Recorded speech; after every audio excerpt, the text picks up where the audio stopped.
বর্তমানে বাংলাদেশের পরিস্থিতি খুবই ভয়াবহ। এই ভিডিও ফুটেজটা আপনারা দেখলে বুঝতে পারবেন রাতের ৩টা বাজে পুলিশ প্রশাসন এসে মানুষকে হয়রানি করতেছে। ভিডিওটা একটু মনোযোগ সহকারে দেখুন, তাইলেই বুঝতে পারবেন। আপনারা তো অনেক শিক্ষিত ভাই, আপনারা তো আমাদের স্যার, আপনাদের উচিত কি জানেন, আমাদের প্রোটেক্ট করা, কিন্তু আপনারা কি করতেছেন?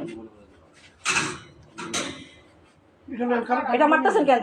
মুখ যাতে না দেখা যায় আপনাদের লজ্জা করে? আয়নায় নিজের দেখতে লজ্জা করেন আপনাদের?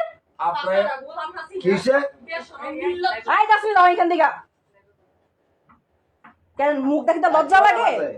মুখ দেখাইতে লজ্জা লাগে আপনাদের? মুখ মানে না কেন? লজ্জা লাগে মুখ দেখাইতে?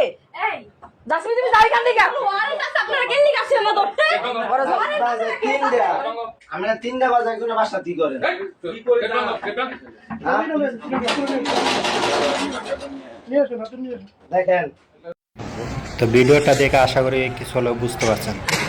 তো সবাই বাংলাদেশের সাধারণ মানুষের জন্য দোয়া করুন, এই সকল রাজাকারদের হাত থেকে সাধারণ মানুষ যেন বেঁচে থাকতে পারে, এবং সবাই তাদের প্রতি নিন্দা করুন, তীব্র নিন্দা করুন, এবং যার যার স্থান থেকে সবাই প্রতিবাদ করুন। এই সকল রাজাকার যদি বাংলাদেশ থেকে কখনো বিতাড়িত না হয়, তাহলে সাধারণ মানুষ কখনো শান্তিতে থাকতে পারবে না। এখন বর্তমানে যে ফুটেজটা দেখতে পাচ্ছেন, এখন দেখেন রাতের 2:40 এত রাতে তারা সাধারণ মানুষের উপর হামলা করার জন্য ঘুরে বেড়াচ্ছে। তো ভিডিওটা একটু দেখুন, দেখলেই বুঝতে পারবেন তারা কিভাবে গুলিবর্ষণ করে সাধারণ মানুষের উপর।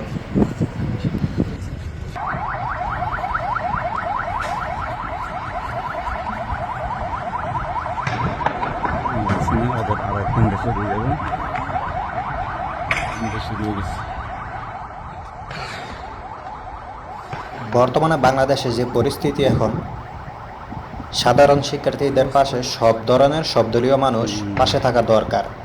কারণ এই সকল রাজাকারদের হাত থেকে বাঁচতে হলে সবাই তাদের সাথে মোকাবেলা করতে হবে।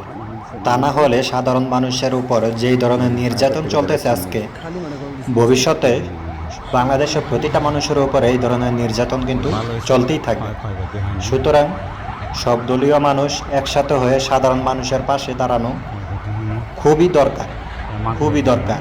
কারণ এখন যে পরিস্থিতি আছে, রাতের বেলায় যদি এইভাবে মানুষের উপর হামলা করে, তাহলে কিন্তু সাধারণ মানুষ কোথাও বাঁচতে পারবে না। দিনের বেলা তারা চুপচাপ থাকবে, প্রকাশ্যে টুকটাক মারামারি করবে, তারপর রাতের বেলা হলে হামলা করবে। কারা রইল